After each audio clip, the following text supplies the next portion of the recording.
This is American Real, where we aim to inspire, empower, and enlighten you through the stories of our guests. Here's your host, Roger Brooks.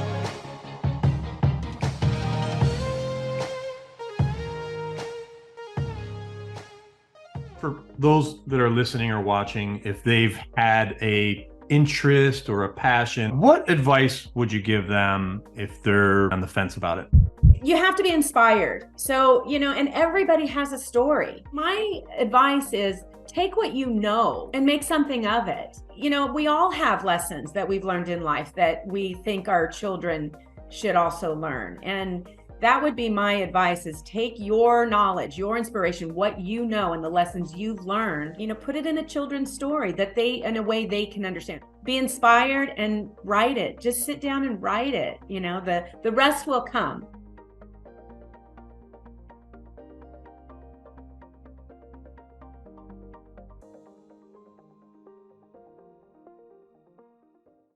This is American Real. I am Roger Brooks. My guest today is Melody Dunn.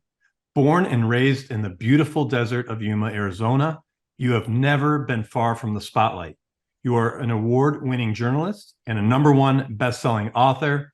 As a mom and a Mimi, you are now using your passion for writing children's books. Melody, welcome to the show. Thank you, Roger. And I have your book right here, The Christmas Tree. It was so much fun to work on this project with you. We came in at the tail end, publishing the book for you. But let's start here. Talk about the process, how this all came to be, the backstory, if you will, behind the book. Sure.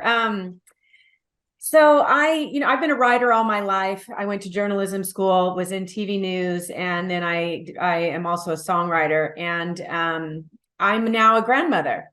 So with my 2 little grandchildren, reading them books all the time, it just was something I wanted to do, was to write a book for them. And then one day I'm driving through upstate New York and through the windy mountains, and I see this tree. It looked like a small tree. It was probably 4 or 5 feet tall, but it looked so tiny next to all the trees there in the forest that I thought to myself, wow, what a beautiful Christmas tree that's going to be someday. And then my mind just started wandering, and I started thinking about Christmas tree farms because my son is a farmer. And then I started thinking about the Christmas celebration that we do here in Yuma. And the book just literally came to me. And I sat down that night, and in 5 hours, I wrote this book. It was just, it poured out of me. I couldn't stop writing it. That's awesome. And I want to talk a little bit about the plot of the book in a moment, but you brought up upstate New York. That's where I live, which is near and dear to me and our family. But something interesting that I just found out this week, the Christmas tree for Rockefeller Center came from our town this year. And wow. My wife happened to see them. There was an escort, bringing it down the Vestal Parkway here in the Binghamton area, and it'll be lit up there in Rockefeller Center. So a little point of interest there from your story of seeing the trees up here.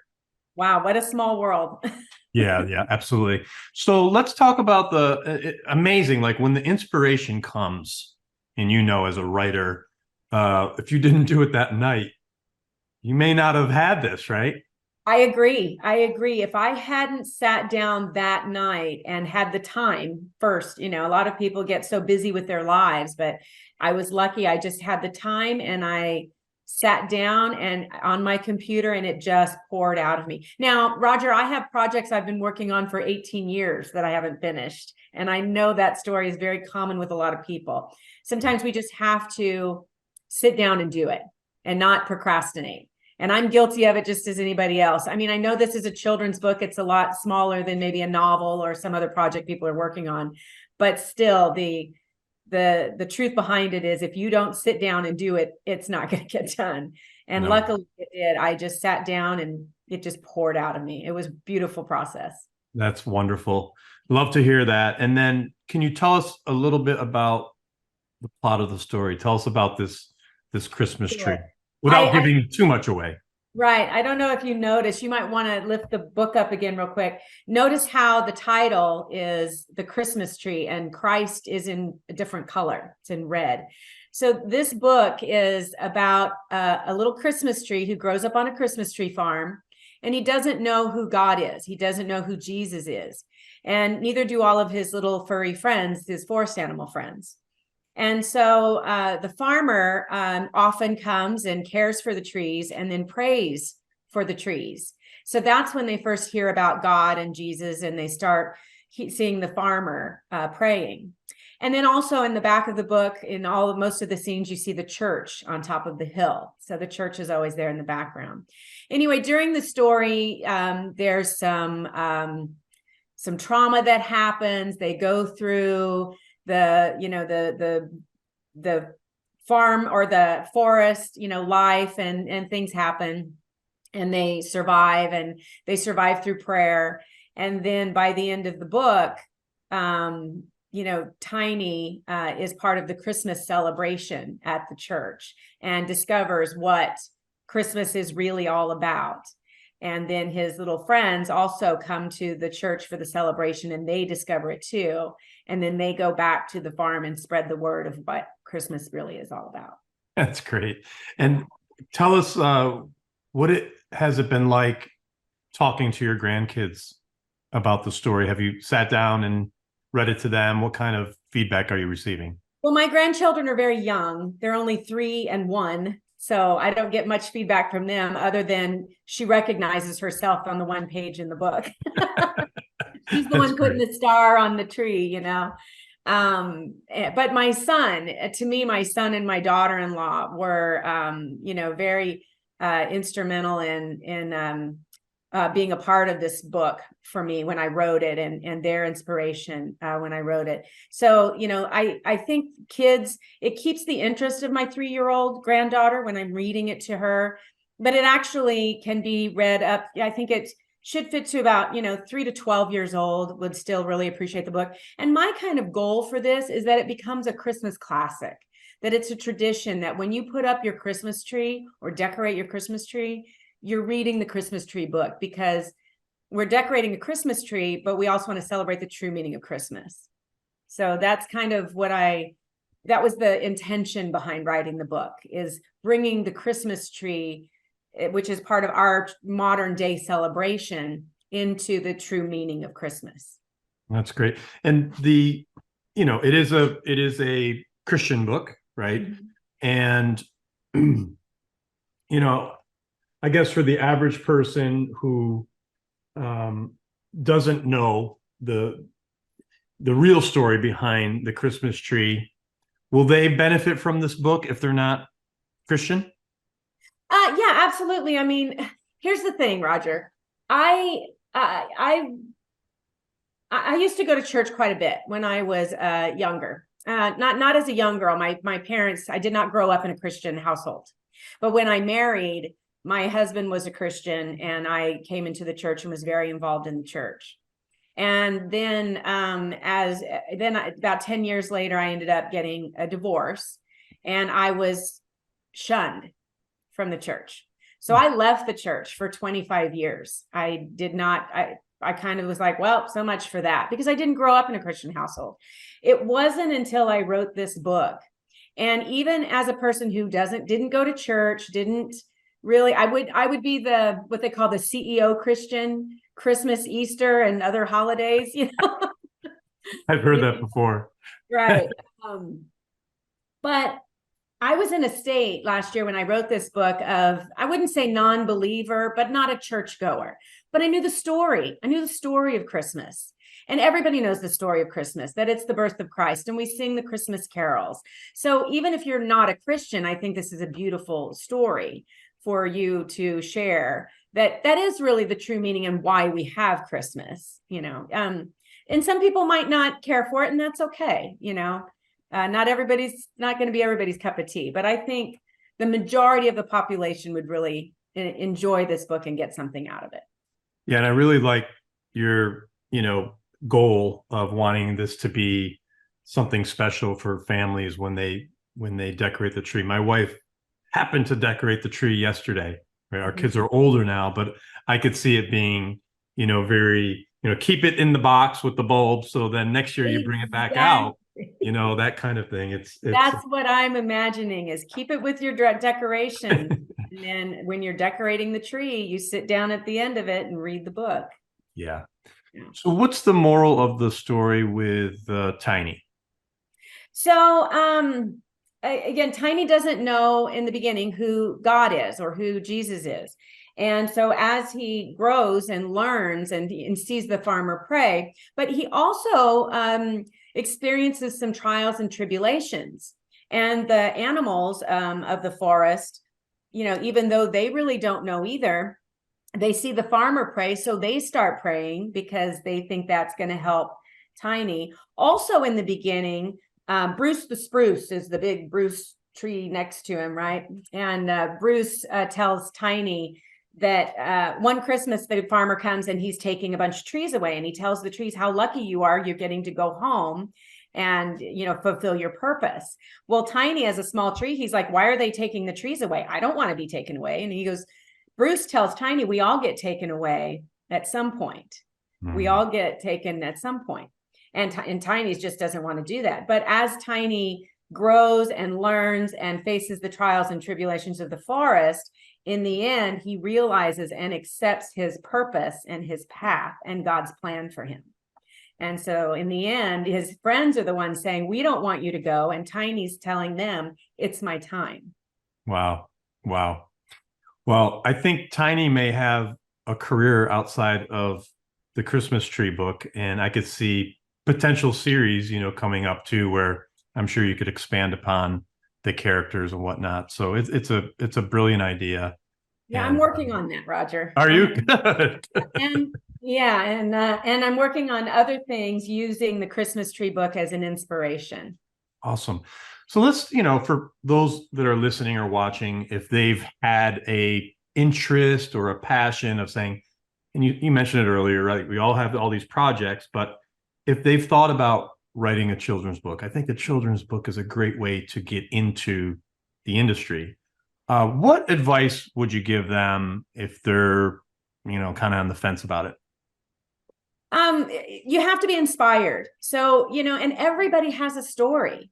And if you can relate that story, let's say in a children's book, in a children's way, or teach that lesson maybe that you've learned in a children's book, and just come up. I mean, you do have to come up with the characters and you have to see it in your own mind. And, but yeah, my advice is take what you know and make something of it. For this, I knew the Christmas story, but it's also a lesson in here that I didn't really know it at the time, but that I was learning myself. And I took that lesson. And because of my grandchildren, I wanted to write it in a children's story. So, we all have lessons that we've learned in life that we think our children should also learn. And that would be my advice, is take your knowledge, your inspiration, what you know, and the lessons you've learned, and, put it in a children's story that in a way they can understand. And, you have to do it in a certain age groups, right? Mine spans quite a long age group, and even into adults, because I think adults appreciate this as a Christmas book. But and again, be inspired and write it. Just sit down and write it. The rest will come. And especially with a company like yours, you help them with that. Yeah. No, thanks. So the bestseller status, you earned that pretty close to when the book was released out of the gate. Congratulations, first of all, on getting that status. But what was that process like for you? And, after it all happened, how did you feel? Well, I mean, after it happens, you feel amazing, because now I can go and introduce myself in situations like this as a best-selling author. I've even had my brother-in-law came up to me the other day. He goes, is that true? Did you really get best-selling stuff? I'm like, yes, I'm not just putting a sticker on my book. That's great. But I do have to contribute a lot of that success to you and American Real Publishing. You guys helped me through that process, and that was amazing to get me there. Fantastic. No, that's what we do. So we're happy, we're so happy to help people like you get that, earn that status. Would love to learn a little bit more about you and your background. Know you mentioned you're a formal journalist. How long did you spend in the industry? So I became a TV news journalist back in the 90s. And I did that for probably about 10 years. I was a TV news anchor, investigative reporter. I ended up being the morning show girl for quite some time. It was not conducive to raising children. I was either having to be at the studio at 4 o'clock in the morning or staying till 10 o'clock, 11 o'clock at night. So I ended up leaving that because I had small children, and it was hard for my family. Then I went on to advertising sales, but I think the biggest part of my life that I really was a passion of mine was I started my own band. I've been playing instruments since I was 10 years old. And I went through college on a singing scholarship. And then I had my own band for many years. I ended up touring Australia twice. And then I ended up in Nashville for a couple of years recording my third CD. And I wrote most of the songs on my second album and all of the songs on my third album. Wow. So I had quite the singing career for a lot of years. And then finally, I actually did get a deal from Sony Records when I was in Nashville. And they offered me a deal. But, I was pushing 40, Roger. And at the time, acts like Miley Cyrus and Taylor Swift were very popular. They weren't looking for a 40-year-old. And that's just the reality of music. I mean, and I relate it to writing books and getting books published. It's very hard to get picked up by a traditional publishing company, which is why most of us do a self-publishing deal. It's the same thing with music. You don't just get picked up by one of the record companies. I thought I was very lucky that Sony wanted to sign me, but they wanted to sign me in a way that we'll send you to Vegas and we'll put you in every casino from here to Florida. And I was like, well, I already did that by myself. I don't need a record deal for that. So that's when I decided to go back to the corporate world.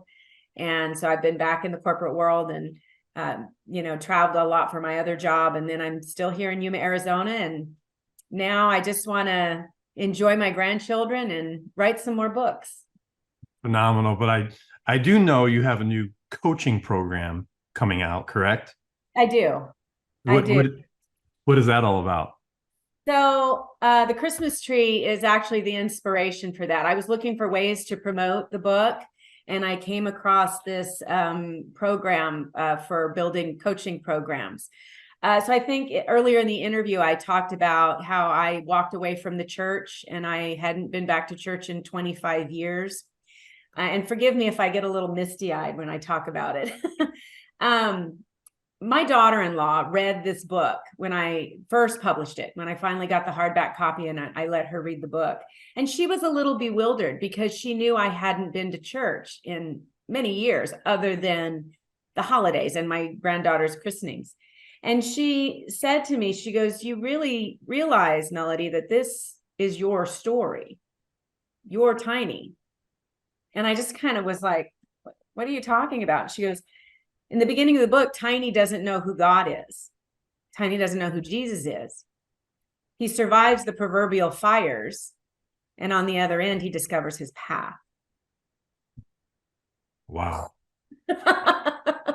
It blew my mind. And I started going back to church, and I've been going back to church ever since. And so now I am developing a coaching program for those who have suffered what I call church hurt or been rejected by the church, and to work through that.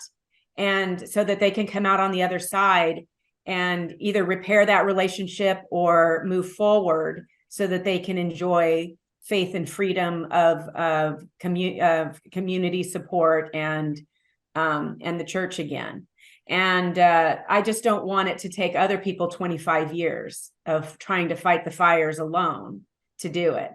Wow. So my program is to try to help people work through their church hurt and get back to a life of faith. That's phenomenal. And your daughter-in-law, I mean, that's an amazing woman. That's the story behind the story, is she identified that, and you didn't even realize it. I didn't. But I had a very hard few years of my life. I lost my parents. 2020 was very hard on me, not because of the actual illness of COVID, but the effects of what COVID did to our world. I mean, I could go into that for a whole nother podcast. And that is another book I'm working on, by the way, is my story of 2020. But yeah, I realized after she said that's what I've been trying to do. I've been trying to just survive and fight these fires all by myself, not realizing I was never alone. I just was not accepting it. Wow. Yeah. Well, that makes the book and the story even more powerful. And, I hear this quite a bit, and I'm even thinking about myself and the books I write. Like, sometimes we write and we don't even realize that it's us that we're writing about. And well, it's what we know. It's what we know. We're writing what we know. Yeah. And what's closest to us. And you mentioned that early on, which is so true. But I'm glad you told us that part of the story, because that's amazing. And she sounds like an amazing person as well. I could not ask for a better daughter-in-law, wife for my son, or mother for my grandchildren. Wow. Okay, so let's. I'm interested in your music career, and just curious. Like, you're right; it's very similar to the publishing industry in a lot of ways. Do you still have a passion for music? What are you doing? Any recording these days, or did you give that up? I do have a passion for music, and I still write and play. I'm not like I used to. I don't have a band. I don't tour anymore. There's a little band here in town that invites me to sit with them to sing a few songs here and there, and they love it when I do, and that's sweet. But I'm also a classical vocalist, so I also in fact, Christmas this year for the Christmas concert, I'm the guest soprano for the orchestra. Wow! So I'm really excited about that. But my goal is to integrate my music and certain songs into my coaching program and my speaking engagements. So I'll play my guitar or the piano and I'll sing a song that will match or go with the program I'm presenting or the speech I'm making. So that's kind of my goal. And isn't it amazing, just take a step back here and think about everything you talked about today. You talked about our passion. And it seems to me that this book has brought you to a place that you couldn't have even imagined a year ago, that this is where you would be. But it's like your passion is all coming together at once. It's true. This book, this little children's book, has changed my life, completely changed my life in so many wonderful ways. That's so incredible. Wow. Yeah. Now, what do you have any, like if people want to get connected to you, obviously we could share the link on Amazon, but how about a website? Do you have? Yes, I do. I have a website, melodydunn.info. It's very simple right now. That's where I'm going to be promoting my coaching program as well. Right now it's got a bio of me. It has a little bit of my story. And then it also has a link to the book on Amazon. And I'm going to be working on that website as I develop, spreading the word for the book as well as my coaching program for church hurt. Awesome. Now I keep going back to I love music, so I'm just enamored with your history with it. Is it country music? I did play country music. That was the band I had. Okay. And when I was in Australia, I never had a lot of success as far as radio here in the United States, but they played my music on the radio over in Australia for several years. And then I had a video that played, which you can find on YouTube. The song is called Single Red Rose. It's the title track to my second CD. And I am trying to get all my music put up on Spotify. I'm having a little problem getting the right links to upload, but yeah, all of my original music I want to put up on Spotify. But yeah, so I played over in Australia for a couple of years, or a couple of tours. It was very surreal being in Australia. Because I was quite recognizable. My video had been playing over there for 2 years. So I'd walk down the streets of Sydney, Australia, and people would stop me and ask for my autograph. Wow. It was very surreal. Yeah, it was quite. And then I got invited to a lot of the industry parties, and I sang at the Golden Guitar Awards, which is kind of their big CMA awards. So I did a lot of shows around the Golden Guitar Awards and got invited to a lot of things. So it was a very surreal time of my life. Yeah. And I hear it's beautiful there as well. It is. I love Australia. Australia is great. Yeah.